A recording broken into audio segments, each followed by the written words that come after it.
Greetings! First video we're going to react to is from Alfred Potter Guitar. The video is called My Tips for Beginner Guitarists. As always, I never watch these videos before reacting. They're not meant to put down anyone. We're just seeing, do we agree? What can we all learn here? What stuff can I add to expand the value? Let's see what Mr. Potter has to say. Do I agree?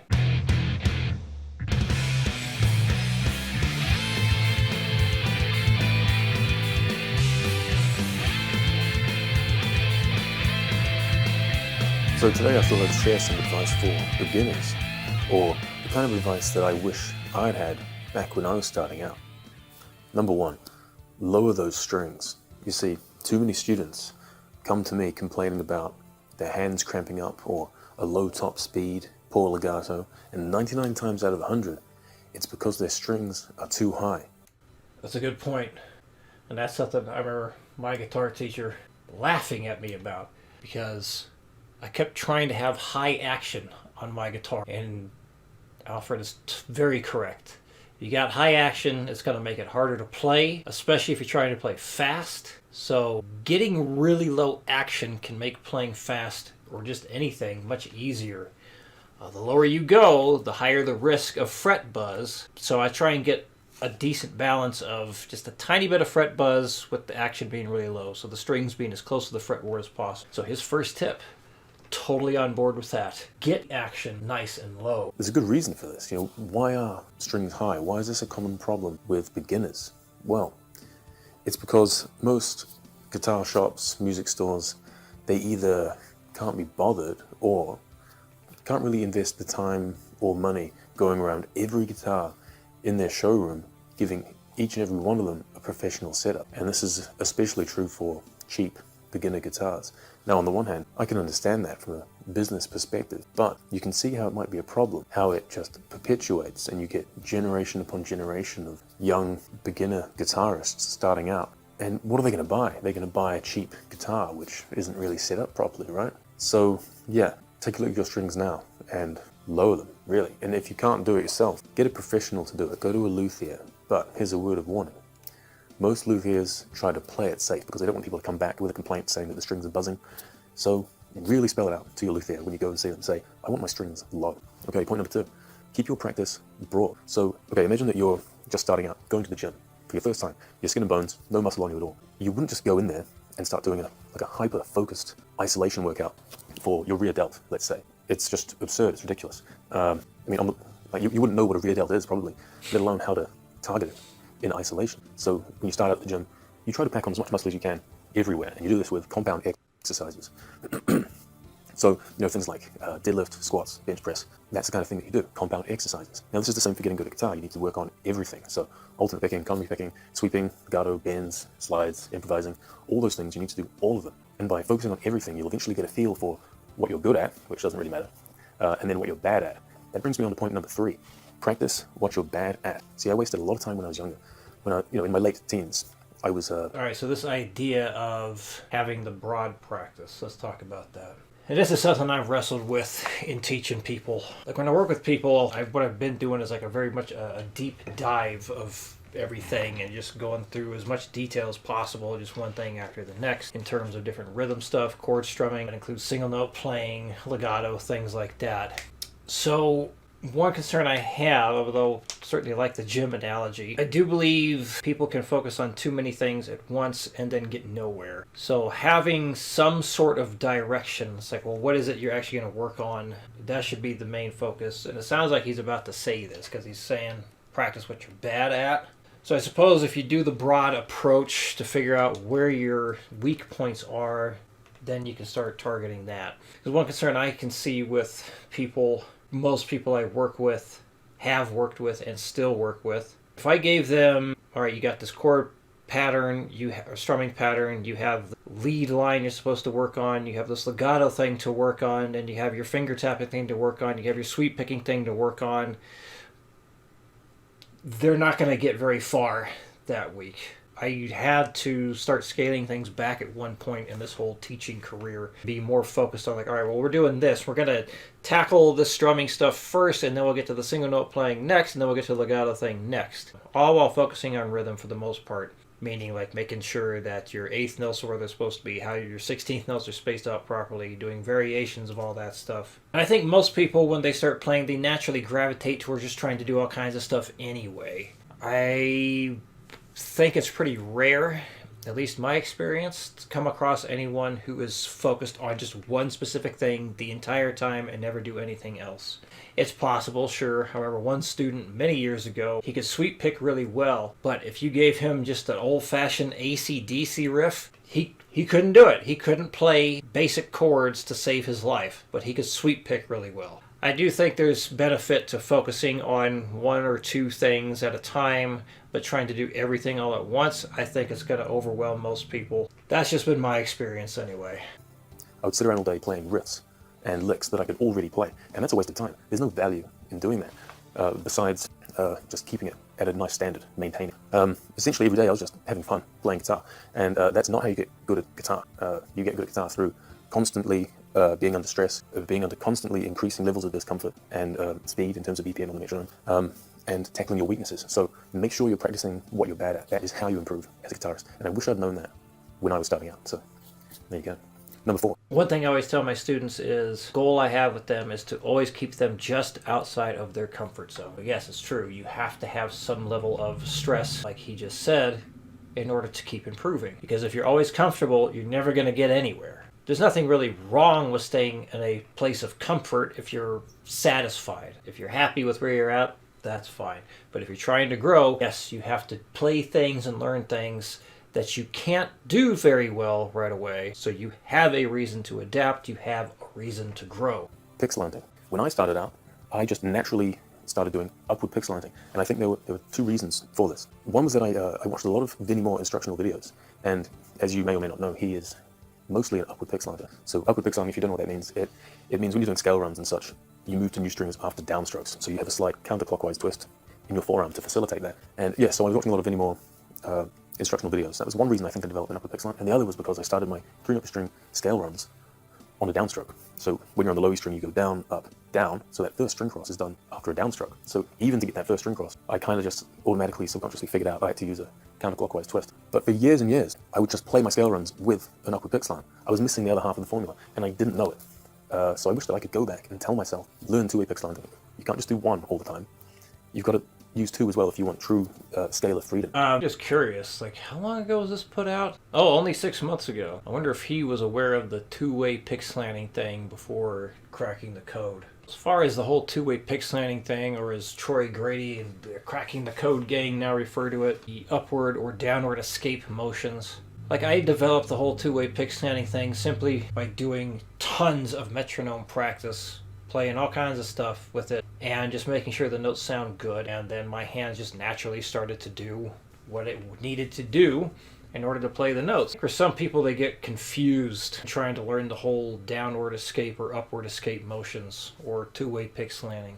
And I think it depends on the person if you even should focus on that. Like if you find yourself stuck at certain speeds or you're having a hard time playing certain pieces of music, it might be worth looking into. But some people, self included, we figure these things out without even knowing about it. So I've noticed some students I have had to give advice on that before because they weren't making the adjustments necessary to play things cleanly. So kind of wrestle with the idea of when should I start teaching people the whole slanting process? Because I don't want to overwhelm people with little nuances like that.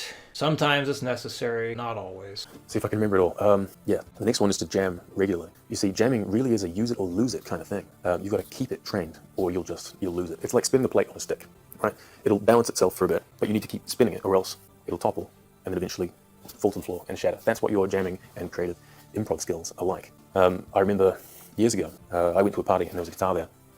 And what usually happens is people want me to play them something. And so there were others there with more guitars and we started having a jam. And I went to play something and it was just crap. And the reason was because I'd been practicing nothing but picking exercises for months prior. So So when it came time to jam, I had nothing to go because I just hadn't jammed in so long. I had completely lost it. So I recommend to you, jam regularly. What do I mean by this? Perhaps 30 minutes at the end of every day. Just when you're done with all of your practice sessions, just have a 30-minute jam, put on a backing track or two, and just make sure that your ability to jam and to improvise is still being kept to a nice... Well, let's add to that. So doing a 30-minute jam session or improv practice session at the end of each day practice, however many days that is. Let's say 5 days a week. I insist my students do. That's part of the sign-up process. You have to be able to commit to 5 days a week of practice. Can there be benefit from doing 30 minutes a day of improv practice? Sure.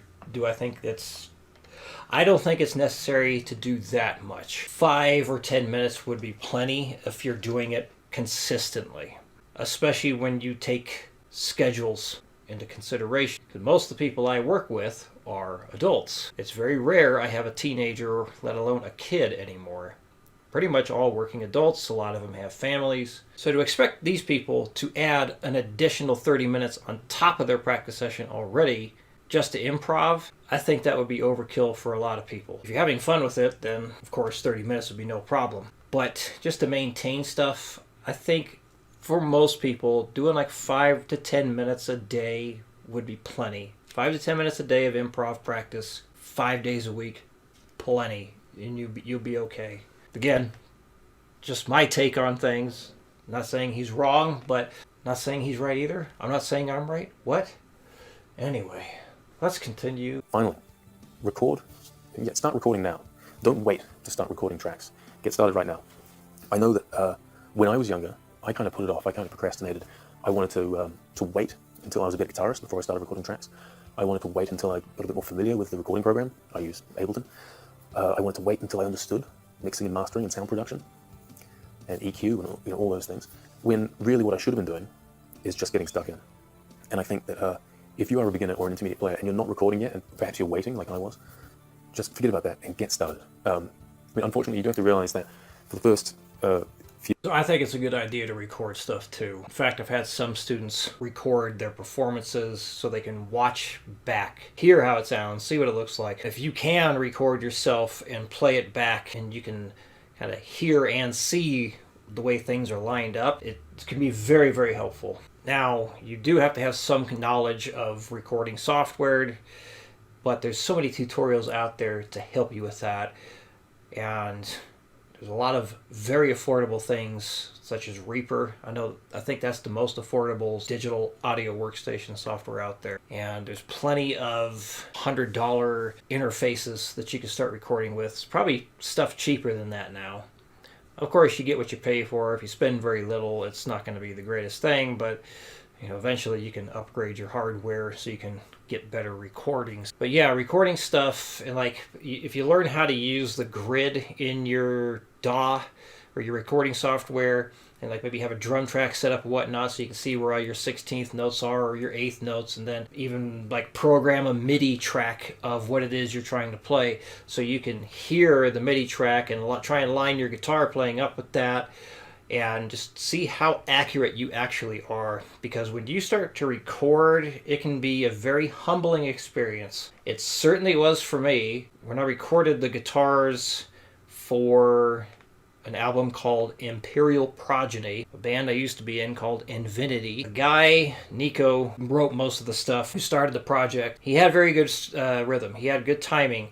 And he showed me how off I was, like how I would rush things, I would be late on things. And when I thought it sounded good and I thought I nailed it, he's like, look, here, this you're off. Here, you're off. Here, this is off. And man, that was a tremendous and much needed blow to the ego. So my cockiness factor was dialed down significantly when I started recording with someone who knew his stuff in terms of rhythmic accuracy. So yes, recording yourself, listening back, seeing how accurate it is, very, very good idea. Few years or so, you're going to be producing rubbish, quite frankly. And that's because, just like with getting good at guitar, getting good with a recording program is a long process with a lot of learning along the way as well. So get started with that now. Okay, there's a handful of tips there, some advice for beginners.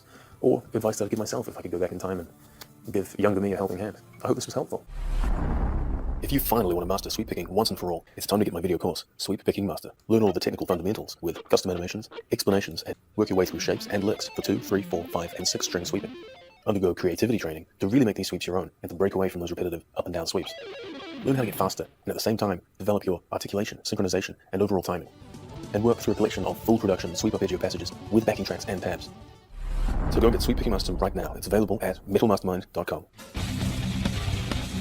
All right, there we go. So overall, I agree with him. The only thing that I would debate is the length of time necessary to stay on top of your improvisation skills. Depending on how long you've been playing and how much work you've done with improvisation practice or jamming, like when you're very new to it, you can certainly benefit from longer practice sessions if you're new to it. So when you have been playing for a long time and you're just trying to maintain the jamming skills, your improvisation skills, you don't need as much time to do so. If you're in a maintenance phase with improvising, 5 to 10 minutes, even just a few days a week, I think is plenty. Of course, it'll vary from person to person. Some people may need a little bit more. Some people, maybe they just need it once a week. Some experimenting is necessary for everybody to figure out, well, what works for them. Because if I made myself practice 30 minutes a day of just improvising, I would get bored. I would get sick of it. I would want to do something else. I don't want to practice improv 30 minutes every day. So anyway, it is a person-to-person thing, but yes, if you want to get good at improvisation, jamming, you got to do it. And that's the only way to get good at it.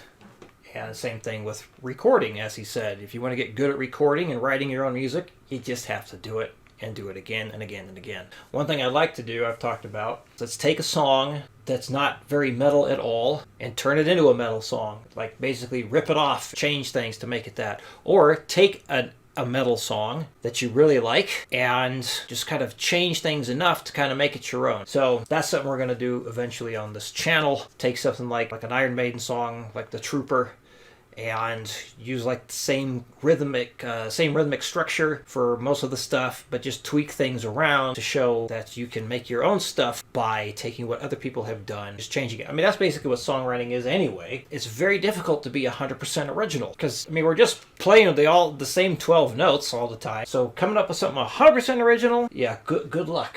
Good luck.